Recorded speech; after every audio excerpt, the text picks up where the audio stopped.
All right. I think we are live. All right, Okay. Simone. Thank you for joining me for part two Okay, you're of, welcome. of our live on how to start a primary care clinic. Okay. Everyone, for those who are watching now, even though we have zero viewers, and for those who are watching the replay, this is Simone Anderson. Simone is my sister. I'm Kenya Anderson, and we are this little series I have here, this three-part series, talks about how to start a primary care clinic. And I thought it would be interesting to talk about this because my sister has a very fascinating background. And I don't say that just because she's my sister, because I know her, I know what she's been through. And I think it's a really huge accomplishment for her to get to this point in her life to open up her own clinic. What's also important about this is that you don't have to be a doctor or a nurse to open your own primary care clinic. So we're going to talk about those things. We may not get into the nuts and bolts today because, as you know from part one, we talked about what it takes to become a nurse and a nurse practitioner.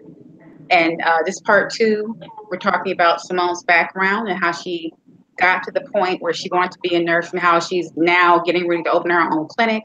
We will touch a little bit on the beginning stages of opening the clinic, but we will talk in more detail in part three about how to actually about what Simone and her business partner are going through right now to get the clinic up and running. And I want to make a correction on something that I said in the last hangout. Simone was explaining what it takes to become a nurse practitioner, and I kept using the word registered nurse. That was a mistake. Simone was a registered nurse after she received her BSN. Am I correct, Simone? Mm-hmm. And then she was explaining to us how you can depending on the program to become a nurse practitioner. She had her 4 years of and with her bachelor's for the BSN, she had 5 years of experience. Though some programs require no experience, others require two in a master's degree program. And I'm sorry, some programs. Let me go all the way back. Not to confuse myself. In the last hangout, we were talking about the steps to become a nurse practitioner. So Simone had explained that the path that she took was that she did 4 years for the BSN, 5 years of experience as a registered nurse, 2 years in a master's program, and then she became a nurse practitioner. So I kept using the word registered nurse, and I want to change that to nurse practitioner. Simone, is that correct? Yeah. Well, I'm still a registered nurse. I'm still licensed as a registered nurse, but I'm also licensed as an advanced nurse practitioner as well, because I have to sustain that registered nurse license in order to practice as advanced nurse practitioner. Okay, thank you for clarifying it. And can you also clarify what it takes to become a nurse practitioner? As far as to become a nurse practitioner, mainly just you have to enroll into a master's program, which is focused on family nurse practitioner curriculum. Go through the courses, go through the preceptorships, the clinicals, and then take the test, which Okay. to me was very stressful at the time I took it. I've never ever had a stressful time taking the test until I took the family nurse practitioner test. I Yeah. remember. So I was Okay. scared. You passed it though. Yeah, I passed it. Okay. So what we're going to do is have you go back and just talk about what it took for you to get to this point, Simone. Some of Okay, your so teenage years and just what you went through. um, becoming a nurse, I really did not choose to become a nurse. I always wonder what it meant when people say a career chose them. I can actually say that nursing chose me because my whole goal was to obtain a career where I would make money and I wouldn't have to, worry about getting laid off and can't find a job. I wanted something that I could continually be able to be employed, whatever field it was. So I went into nursing. I'm the kind of person where I procrastinate a lot. So my first semester into nursing, I learned really quickly that I couldn't just go and study for a test the night before and think I would pass it because Right. I failed the first test in nursing school. And that was a wake up call for me because then I knew then that I'm like, okay, I'm paying for this degree. If I fail out, I can't go back. That's at least that's what it was at that time. And if you did go back, you would have to wait a whole nother year before you can enroll back into school again. It wasn't like regular college courses where you can enroll the next semester and take that class over again. You had to wait a whole nother year to enroll back into that same class again because the courses were only offered once a year. But before going into nursing school, like I say, I was came from Mississippi, was not familiar with the culture of Atlanta. It's very, very different. I got involved with some friends and stuff like that, with some people that were really, I mean, everybody has their own lifestyles, Yeah. but for me, I think that it was just more. It was exciting because I had never seen that before. The way people hung out and went clubbing, and we didn't have that in Mississippi. It was just, in this little country town, you go to school, everybody knows everybody, and you go Yeah. to come Yeah. home. And coming to Atlanta was like this whole new experience. You got young kids going to the club at 13, 14, all kind of stuff. So I started hanging with some girls and, hanging around the neighborhood. I was still going to school, but I was also cutting school.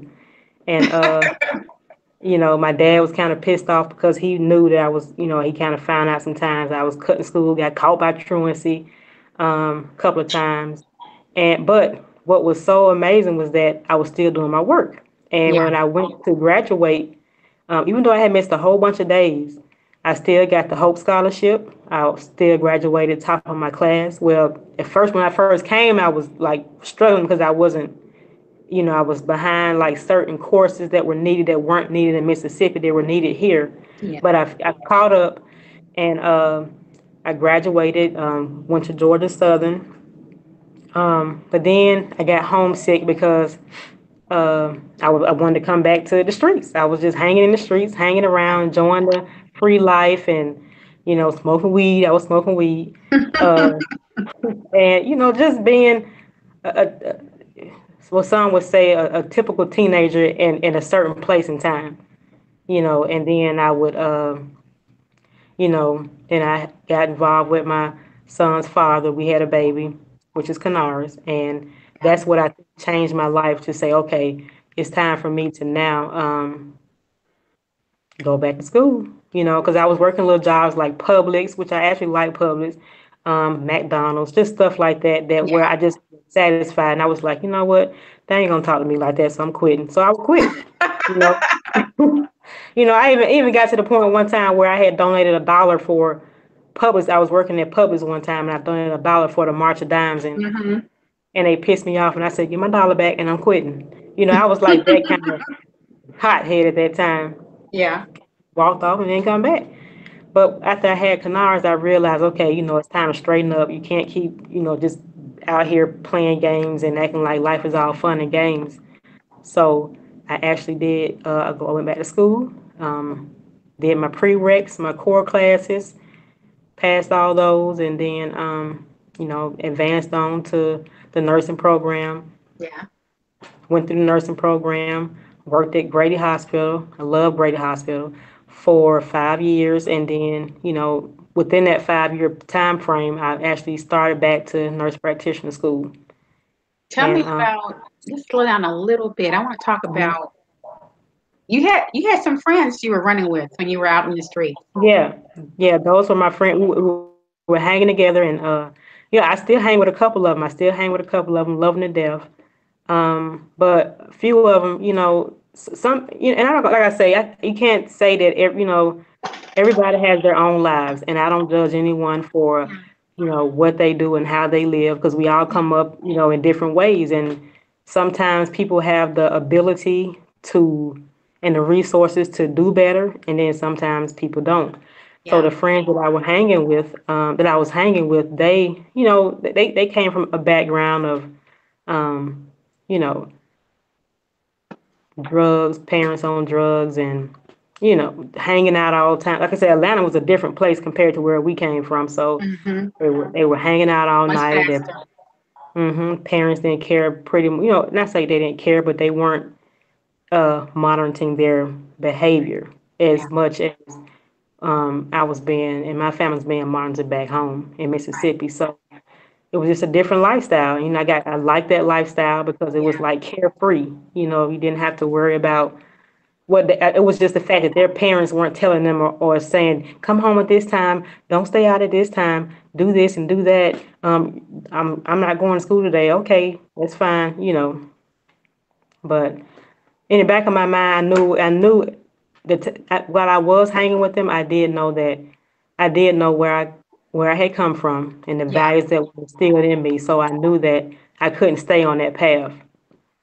So like I said, I finally just was like, okay, it's time for me to let this go. You know. When you decided to go into nursing school, I remember you telling me years ago that there were a group of you. You got your friends together and you said, Hmm. "Hey, let's go to nursing school together." What happened? Yeah. I was like, hey y'all, let's go to nursing school together. And they were like, you crazy girl, you ain't finna go to nursing school. I said, yes I am. I was like, I'm tired of working these little jobs and stuff. It's time for us to, actually go to school and, do something. Yeah. They were like, no, no, you ain't gonna go on and go. They were laughing and all this and that and giggling because we always joked around. I was like, okay, well, I'm going on to school. And then a semester passed by and they were like, come on, Simone, let's go hang out. I was like, no, I got to study for a test. And they were like, no, um, I can't believe you actually acting like that. Yeah, I'm acting like that because I got a test to study for. I was really serious about, like I said, I had a baby and it was time for me to just do the right thing. Right. And those friends, we're still friends today. Um, and one of them actually tells me, I wish I had went to nursing school with you.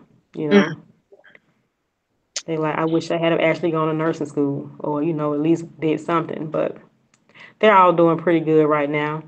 Um, we're all still friends and good. yeah. So you made it through the 4 years. Hmm. I remember a lot of the times you would miss out on events, sometimes family events, holiday Hmm. events, just to study. And I also remember you had lots of different part-time jobs that you were working Hmm. in order to, take care of yourself, take care of Canaris, your son, my nephew, and prepare. How did those times feel? It helped me today. Those times helped me today actually. Like I'm very cheap. I don't like to spend money. All my friends know it. They all know that I'm just the cheapest person, and um I would always try to find the cheapest way out. I I'm gonna say, actually let's say frugal. Yeah, well, they call me cheap because I'm telling you, it was a time we were going out one night and it was a bunch of us nurses and we were going to this parking lot. And I think we passed by like two parking lots. I was Mhm. driving and I think one parking lot was like $5 or $8 and the other parking lot was like $6 or something. But it Yeah. was like a little bit tougher to get to. And I was like, oh no, I ain't finna pay $8. We can go pay $6 over. They were like, girl, turn this car around and go park. We've been driving around for 20 minutes and you finna go back for $2 more. I'm like, yeah, it's $2. I think I'm just more conscious of how I spend my money because in nursing school, I was um I was tired. I had to have my family help me get a car, sustain bills. I was working as a nursing assistant at Piedmont Yeah. Hospital, but I was only working there maybe on the weekends because I was in school half the time. Yeah. And I'm not saying I wasn't going to touch on it, but my child's father had gone to jail for he was selling drugs, or he had gone to jail like 5 years or whatever. So I was pretty much out on my own. But I made it happen with the help of family and friends, you know. So that kind of helped me get through. And at that time, I was only spending enough money to pay my bills, and and sustain. Right. I was getting food stamps, and the food stamps actually would roll over because I didn't. I mean, it was only me and my son, so I would buy a few things to cook and eat, but I Yeah. was getting stamps, and that was helping. But I mean, so I think the life I lived and the experiences that I did get to experience helped me to appreciate different people from different walks of life Yeah. because I actually live in those type of situations, and I know how hard it is when you don't have the financial means. I don't know what it's like to not have the family help, but a lot of people do are like that, don't have family help. They end Mhm. up homeless on the street or living with friends and stuff like that. So I can't say I'm grateful in that sense. Give me one moment, okay? Hmm. One moment.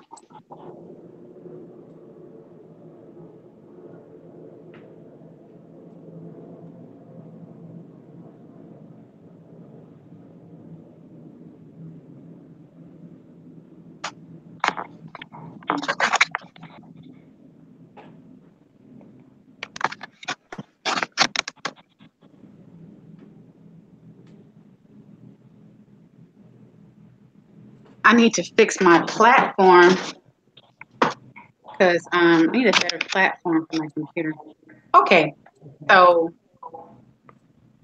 I want to jump ahead a little bit, Simone, to the actual classes because I have several people that I know and a couple of colleagues of mine who are looking to change their career. They're very Hmm. intimidated by the idea of taking a bunch of math and science classes. Can you tell me about how those classes were for you? Did you feel prepared for those classes after coming out of high school? Um, because I didn't go straight out of high school, for my nursing program, like I say, I didn't start a nursing program until I was 26, I think. Okay. Yeah, about 26, I didn't start. So I had to take statistics, which is part of the nursing program. Statistics, I think it was harder for me to grasp because of the fact that, or which I know was harder for me to grasp because I had an Asian professor who had a very strong accent, and I couldn't understand.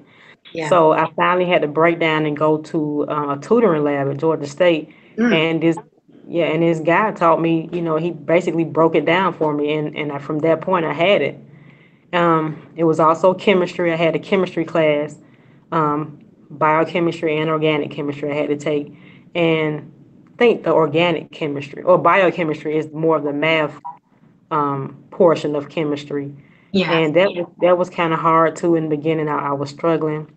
And once again, I had to go to a tutoring lab. And I think it's because the professors think that you're supposed to already know this stuff. I guess you are supposed to already know the basics or the basic setup of the problems in order to get the answer. But in the tutoring labs, the tutors would actually, all I needed was that one time show me how was he getting this answer. You know, what's the basis of setting up this problem to get this answer? And I had it. So once Right. I went to the tutoring lab maybe 2 or 3 times, then I was good. Um, and then the other math that comes along with the nursing program is when you actually get into the nursing program, it's Right. more of just calculations and conversions of how to get certain dosages of medications or amounts of medications by Hmm. or by converting, you know, different milliliters to maybe per gram or whatever the Yeah. medication could be, gram per milliliter or something like that. So So for you went to a 4-year program or a 5-year program? I went to Georgia State for my prereqs for 2 years. Then I Okay. went to Mercer University, which was a 3-year program at the time. It's now a Okay. 2-year program. Okay. Okay. So what would you say were the most difficult classes, the prerequisites or the actual nursing program? The actual nursing program, and I think the most difficult program in the actual nursing program was was well, Hmm. yeah, I would say the nursing program, and it was adult medicine, and more so adult medicine because I couldn't understand the kidney. I couldn't understand how the kidney worked and how the kidney was connected. And one day on break in December and winter break, it finally clicked. This is the kidney. Yeah. This is what the kidney does, and this is how it relates to the rest of your body system. So once I got that down pat, it was like, okay, I'm good now. So I went into adult medicine too. I was comfortable, and then that was it. But that's just for me. Right. People have different areas of weakness in nursing programs. Right. And I would also say another area of weakness was religion, because at that time I didn't understand religion. I had never really gone to church. Hmm. Um, didn't believe in um, the Christian religion, which I'm sorry, people, but I still don't. I don't believe in Christianity. It's a whole nother story. But you know, all I can say with that is do your research. But now, I have an understanding of what they call religion, which is actually a way of living, in which actually helps us to sustain longer, healthier lives. Can you So, repeat that? The car? huh? You said what? I said what people call religion or Oh yeah. Christianity Yeah. or actually is just a way in which to help people sustain longer, healthier lives. Okay. It's not a religion, Okay. but like I say, it's another story. We'll have a different hangout for Yeah. that. So, how did you feel? Okay, did you feel as if there was any camaraderie there between you and the other students? We did. I did. I had one girl was actually from my neighborhood, and we had never spoke. She would see me hanging out in the corner and stuff like that. Well, I would speak to her mom, and I would speak to her sometimes, but I think they thought that we were just bad girls hanging out on the corner every day, not doing nothing, passing our lives away. Yeah. But we actually became, pretty good and close and good friends and stuff like that. And, kind of coached each other through nursing school. And she's a nurse now, so she's doing good too. Is she a nurse practitioner? No, she's not a nurse practitioner. I think she went back to school for something. I'm not sure exactly what she went back to school for. She Yeah. did go back for her master's, but I'm not sure her master's in what. Yeah. But it wasn't for, I think it's more for education or something like that, or community health, Okay. public health or something like that. Okay. So, what I want to do is jump ahead now to talk a little bit about the actual opening of your clinic. And let's transition from I want you to talk a little bit about the work you do now Hmm. and what made you decide to jump from being a nurse practitioner to opening a primary care clinic. Because from what I understand, that's not common. Well, actually, I mean, it across is common. it is common. Okay. Yeah, And a lot tell me of a why. lot of nurse practitioners are opening their own clinics because No. I think just more because they want, just to have that autonomy and the sense of own and self, and also just to make the money, because the money is there, but as nurse practitioners working for someone, you're not making the full amount of money that you could be making if you have your own clinic. Right. Right. But uh, right now, I'm working for a company where we provide primary care services to residents in nursing homes. So the nursing home residents may be temporary because they're receiving skill rehab for certain illnesses when they come out of the hospital. They just need some strengthening and conditioning Mm-hmm. before they return back home. Mm-hmm. Or they're long-term residents who are there because they have dementia, they just can't take care of themselves at home. All kind of things going on in nursing homes. That's the why people move to nursing homes and decide to stay there. So I actually like the job. Mm-hmm. Um, I like uh, what I'm doing. It's just that, but I want to open my own business. One, because I don't want to work for someone for the rest of my life. That's just not what I want to do. Like I say, it is more money opening your own practice. That's another thing. And the third thing is you just get more enjoyment and a sense of independence and, like I say, autonomy when you have your own. Right. You can control what days you want to go to work, Hmm. control when you want to take vacation, just all types of things that come along with when you're that come along when you're working for yourself as opposed to when you're working for someone else Right. in a job. So, what was the deciding factor for you in saying, okay, now I'm going to open my own clinic? The deciding factor, well, actually, um, one of my friends wanted a couple of us to open a practice together, Right. but it was like maybe three more of us or two more of us, but I think the other two had other ventures on their mind. Mm. So they didn't do it, but um, and I've always wanted my own practice, my own business. I'm not gonna say actually a primary care practice, but I have one of my own business. I But remember that. so I think this is more so just my friend was like, well, let's go on and try it and see how it works.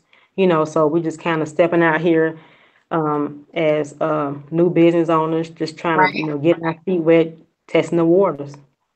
So let's talk about the planning that goes into that, Hmm. because I know for a lot of new businesses, you people are very concerned about having enough capital in Hmm. reserves to maintain their expenses for living and maintaining the expenses of the business until funds actually come in. So how did you and your friend plan, or your business partner plan So that well, aspect out? I'm gonna think. I'm gonna say I'm not gonna say we actually planned the way out I think we should have planned, but I can say that right now what we're doing is we're continuing to work our own jobs, our current jobs, Right, until we get this job up and running enough where we can quit our current jobs. But in opening a business, I do say that when they teach you these things in school about market surveys and doing your research, you really need to do that. You really need to uh, research everything down from the area that you're going to provide the business to make sure there's a need. You want to make sure you save the money. You want to make sure you research what you're going to need to open your business and right, sustain that business opening. So you want to make sure that you have the funds saved up to buy this stuff because I would say I wouldn't want to buy everything at one time. I would like to like if you know you're going to open up next year, I would say start buying things every month or day up until that year. mhm, That day of opening. Um, and for the nurse practitioner business, like right now, we're going up against some things where uh, we just found out some insurances are not open, um, are not allowing providers to enroll into their marketplace due to the mm, area already being saturated. okay, So right now, some insurance companies say, well, no, we're not opening up right now to new providers. Try us back in 6 months. We may open up the market. right, So that's one thing. Another thing is um, just small stuff that comes along with like the actual paperwork of business. Like right now, the building that the space we're leasing out, we had to make sure that the space has the adequate like fire escape routes and fire exit right. signs, fire hydrants, fire extinguishers, like it's building inspection type stuff. And where did you get that Um, information from? Like, how did you know? Because now we're gonna kind of cater this part of the interview to people who are actually interested in doing this. How did you know what your building had to have in order to move forward and get approval? So that's the thing. We didn't know. We didn't even know this stuff until we just started. We had to have a business permit. So at the time of me starting to, because I was actually responsible for getting this part done. So Right. as far as getting the business permit, I went on the website, and then there's steps telling you that you have to have a certificate of occupancy. Now, So then what I, website did you go on? huh? What website The county website, like for your just the for your county. for your Yeah, business? for so you Okay. look up business permit for whatever county that you're in. And I had to, so in my instance, in order for me to obtain the business permit for that space, Right. I had to have a certificate of occupancy. In order for me to get the certificate of occupancy, I had to have had the building inspected by a fire marshal.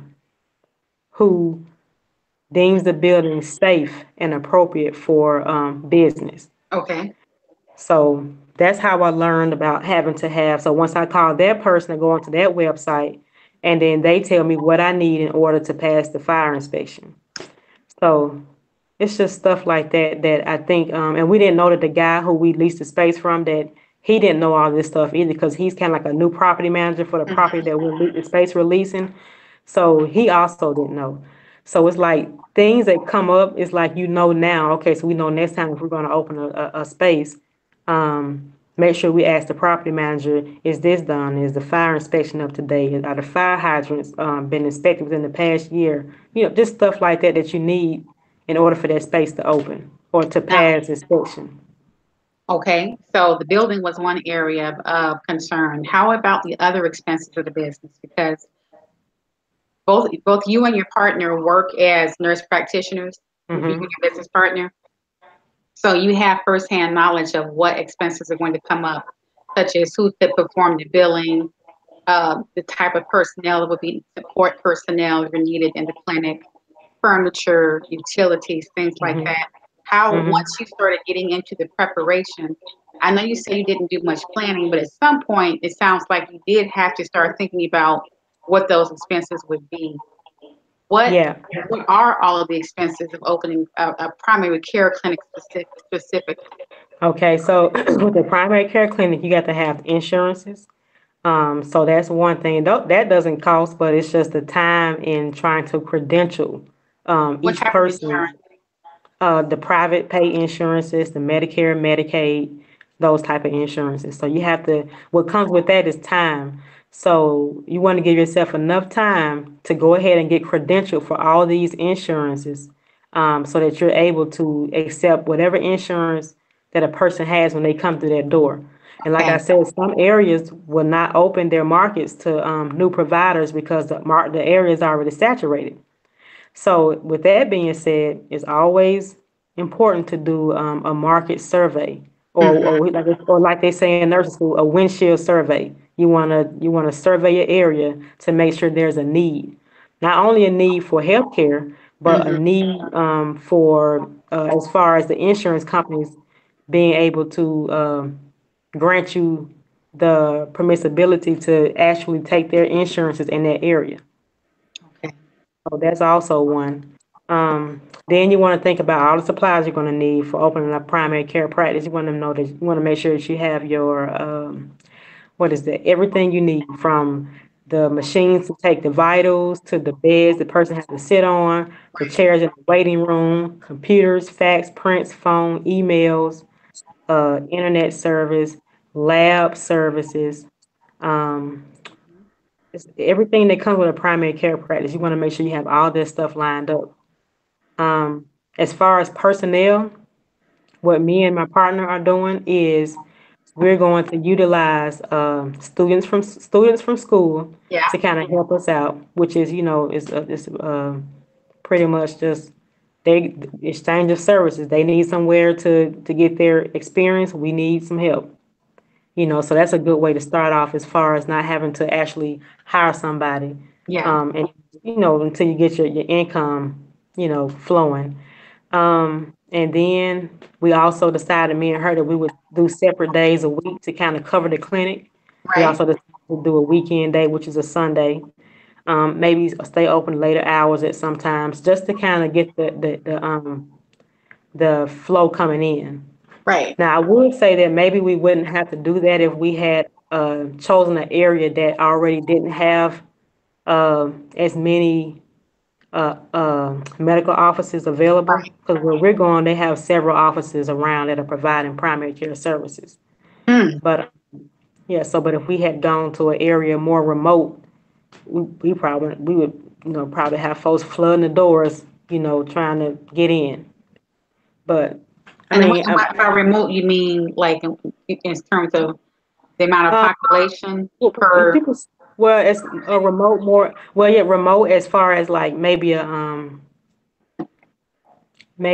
kind of like a what do they call it, a high need area, like a rural area. That would be a good look, but also in neighborhoods where sometimes under impoverished neighborhoods always need health clinics just because a lot of those services aren't around those areas. You know, the ease of accessibility. Right. You know, some places like 'cause a lot of times people don't go to the doctor because they don't have the access to Mm-hmm. get there, and that's mostly in impoverished neighborhoods or rural areas. So those type of areas, you would always, you're going to have some customers flowing through the door, at all times, as Mm-hmm. opposed to being in an area where there are already people, established practices around, and you having this.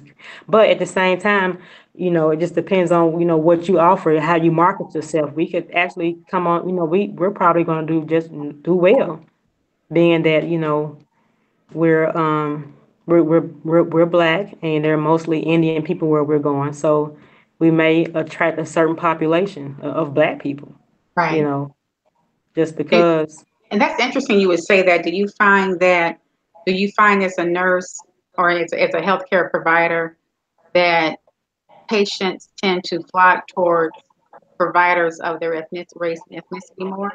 Well, I have seen a lot. I mean, I do, Okay. because I think that, because as I've learned, um, like, let's say, just as me being a woman and I'm going to an OBGYN, I wouldn't want to go to an OBGYN male physician or provider, because he can't relate to what I'm trying to explain to him with certain symptoms that I'm having. And I've Right. had that before, to the point where I changed my physician. I'm like, he don't know what I'm talking about.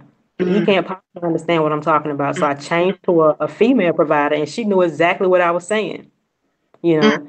Mm-hmm. Um, Also, when it comes to skin, I think that a African American provider can definitely relate to me more when it comes to skin issues, because we have different problems that occur or arise as opposed to a person of Hispanic origin or Caucasian or something like that. Mm-hmm. So I do, I mean, myself, I do, and I do know other people who like to have their own uh, race of person to provide care to them, Okay. to render care to them. Um, I didn't write down my questions this time. I have so many things I want to ask you, Simone. Okay, so let's go back to the cost. Hmm. So at this point, you sit down with your business. You sat down with your business partner. You all began to look at the different office costs, medical costs, supplies, things like that. Did you prepare? Did both of you decide to set aside an amount of capital to help pay for those costs until funds come in? Are you going to do this on credit? What is the process? No, we didn't. We just kind of like just moved right on into it. And we just started kind of like, I don't think we really gave it much thought. We Yeah, just kind of basically stepped out there like, hey, we can do this. It's being yeah, done, and we can do this. yeah. Um, Myself, on the other hand, like I said, I'm very conscious of how I spend my money. So I was more the person like, well, no, we need to make sure this and we need to make sure that. And, so I'm kind of the person like, oh, no, we're not going to buy that. That's too much money. We're going to look over here and see if we can get it cheaper. Right, We're not getting no credit. We're not opening up no lines of credit. If we ain't got it in cash, that mean we don't need it. Stuff like that. right. Do you think you're going to So, be able to maintain that without a line of credit? yeah, I think we are, because right now, like I said, we're probably just going to start off really slow, and as the money starts rolling in, as the customers start rolling in, then we'll be able to you know uh, get the things that we need. We'll probably start looking at some type of line of credit at that point. But Right, right now, we just don't need it. It just doesn't make sense to open up to get some type of credit, and we don't even have the income coming in to pay that credit back, within a timely manner. and let's talk about that. What is the turnaround time with the billings? The 30, 60, 90? Once you submit your billing to the insurance company, when do you expect Oh, it payment? just depends. It just depends. It depends on that insurance company. It depends on how the insurance company accepts your information you submitted, as far as charting and billing and everything like that. So it just depends. Sometimes it can be 90 days, 120 days. It depends. Insurances are very unpredictable. Right. Some may get your money back to you within 9 days, 9, 10 days, and others it's 30, 60, 90, 120. Okay. Do you and your business partner have a plan about how you will sustain yourself during that wait period? Yeah, well, like I said, right now we're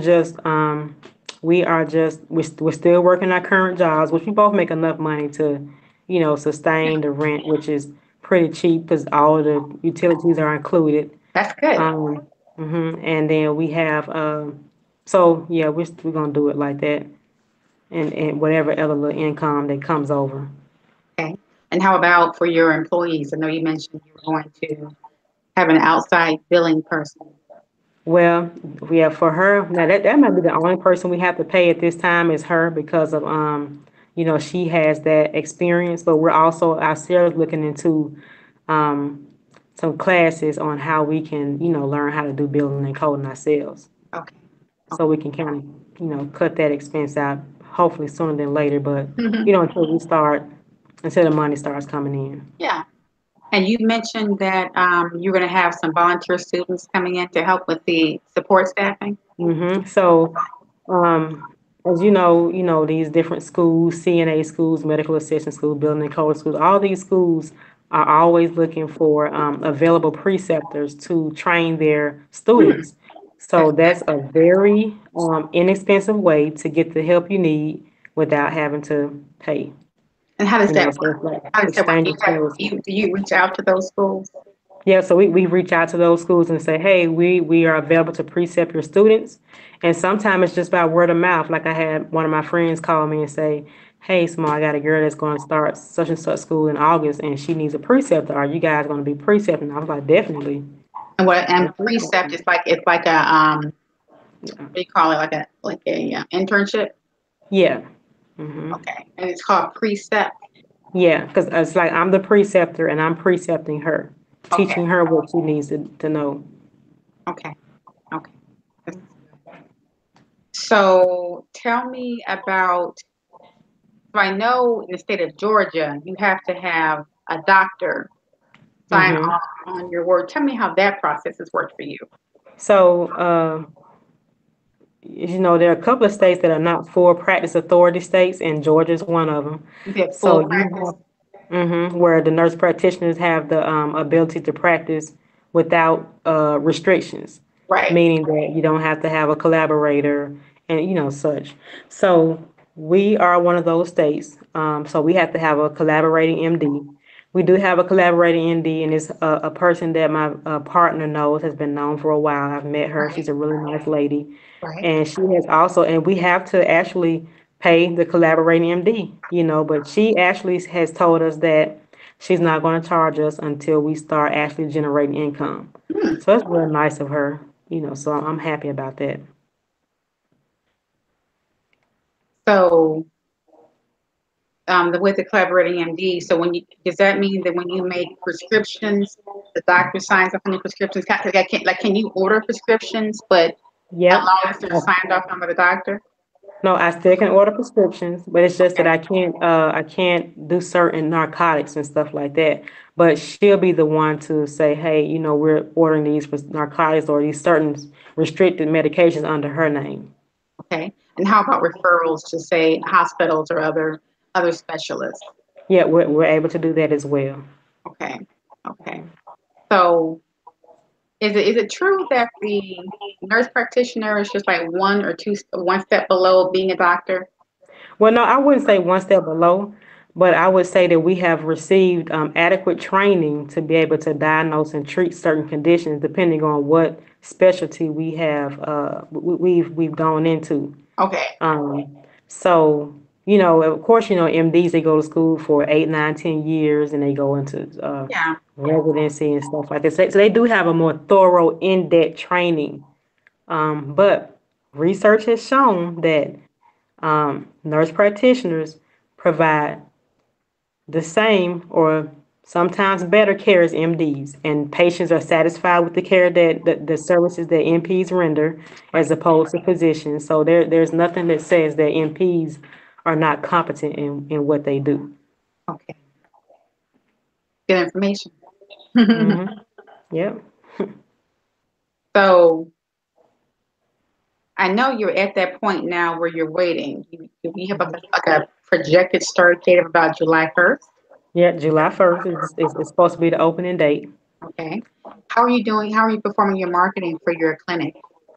So right now, my partner, she's looking and she's doing the Facebook, and then we're doing like some mail circulations and stuff like that right now. Are you doing Um, Facebook I'm, ads? um, yeah, it's on Facebook. I'm gonna tell y'all this right here. I don't like Facebook. I'm never on Facebook. My partner is pissed off at me right now because she's like, I don't understand why you won't go on Facebook and just tag a couple of friends. So I mean, I did tag a couple of people. I Right. went on, quickly got off. I don't like Facebook. I don't like to put my business out there like that. Not saying that that's a business that shouldn't be shared, Right. but I just always been one of those people where I used to be on Facebook, but I quickly realized that Facebook was a way for people to keep up with you. You Right. know, a person, they pissed off because you hang with this person, or they pissed off because you over here, not over there. So I'm like, you know, I ain't got time for this. I'm getting off Facebook. So Do you I, have, are you all doing Facebook ads? I know you don't like doing Facebook as a page. So is she actually utilizing the Facebook ad she actually, campaign? well, no, she actually, like, she actually did do a page, and she's actually sharing the page with friends and other Okay. people, and having them to like and share that page. And what other forms of marketing are you all performing for your clinic? Mail circulation, and then on the day of opening, we're going to do the um, the free health screening, blood pressures, check blood sugar checks, and then also just sending flyers out to different places like the home health care services, which are is a really good place to do because a lot of those people that are receiving home health care, they Yeah. don't have physicians. Mhm. And one of the requirements in order to receive home health care service is to have a primary care physician that will sign off on certain things that are needed to be signed off on. Mhm, mhm. That's a good Yeah. idea.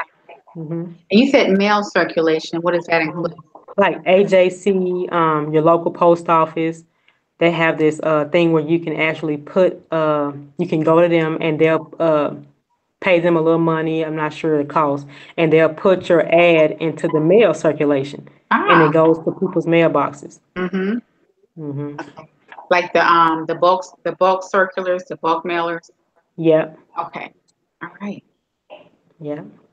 Um, so at this point, you have your building, hmm have your utilities set up. You have your insurances, your liability insurance, right?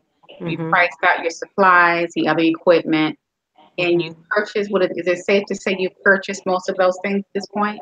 We purchased everything we have. Right now, the last the things we're going to be getting are like it's our desk and chair, waiting on the phone to come. Just little stuff like that, little Yeah. knickknack stuff. The refrigerator, um, pretty much that's it. Just little stuff like that. Okay. All right. And do you foresee any other costs coming down the line after these initial startup costs? Um, the only other cost that I can see us incurring is just once we get rolling, Yeah. is paying extra people for support staff. Right. I do see that, and right now that's just about it. And buying more supplies. The bigger we become, and the more services we begin to offer, then yeah, we have to start buying more things to support those services. Okay. Are you accepting private insurance and also Medicaid, Medicare? Mm-hmm. Okay. Yeah. And how about those? Well, I guess not. That's not an issue now because most people have insurance under the Affordable Health Care Act. Mm-hmm. Affordable Care Act. Okay. Um, is there anything else that you would like to add about how this process Um, is going for you?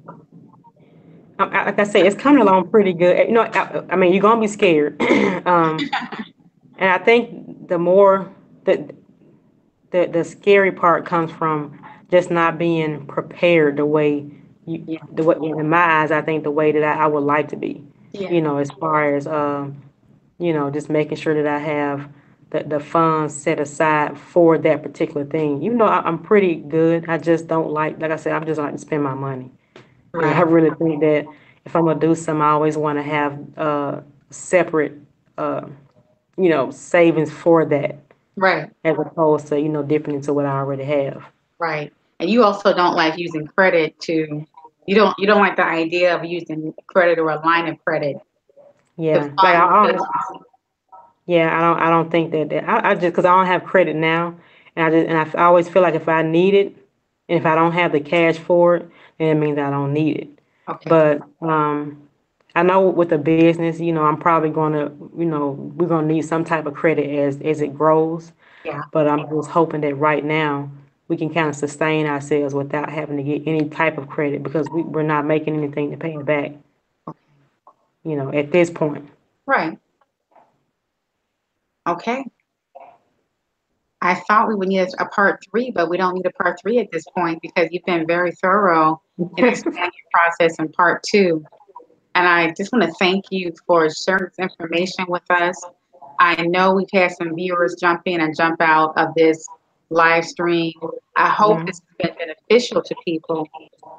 Before we go, Simone, do you feel comfortable giving the name of your clinic and your Yeah. your grand The, opening date and mhm. location?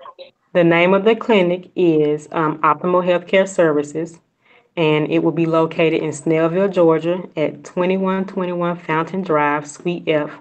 Our grand opening day is on July 1st.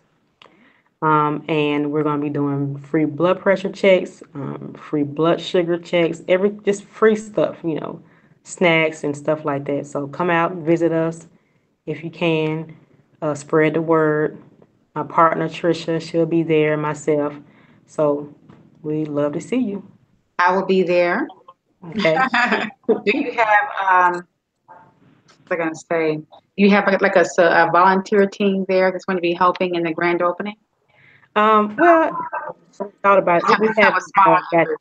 not at this point. We haven't decided on that yet. We're just still piecing together the puzzle, the Okay. last few pieces. So Okay. yeah, Well, I'm but happy for you. I'm very proud of you, and I'm happy for you. This is a very big accomplishment. thank you, Kenya. I'm scared, but hey, like I said, I mean, I think we'll be okay. Well, I'm going to have you back on my broadcast periodically to give us Okay. updates of how the clinic is going because again, you're a brand new primary care clinic owner, Mhm. right? So you are living it at this point. So any obstacles or challenges or successes you have are all first time experiences. And I know Mhm. people are going to want to hear how that goes as the process goes. So we will periodically check back in with you and have you talk about what's going on with the clinic. Okay. What I would like to do is, I just thought about something. I do want there to be a part three because I want people out there to understand you don't have to be a doctor or a nurse practitioner to open up Mhm. your own primary care clinic. Is that correct? Yeah. You don't have to be. Yep. Okay. So this part talked about what nurse practitioners do. What I want to do is go into more detail about what a common layperson, such as myself, would do. What would I do if I Okay. were to wanted to open up a primary care clinic with no medical background, no nursing background? What does that take? And let's in the next live stream, let's talk about the additional challenges or the additional requirements that a non-medical healthcare provider would face in opening up their own primary care clinic. Okay. Okay. So everybody, there will be a part three. I really want to discuss that. It's going to be important for those of us who are not medical personnel.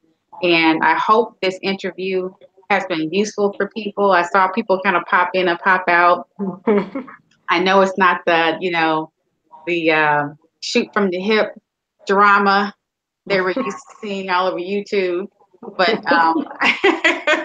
but it's necessary information. There are a lot of people out there who want to find different ways to take care of themselves and be useful in society. And so I'm going to periodically have interviews like this about different fields and professions, especially for those people who are doing it themselves and kind of venturing out and having their own business.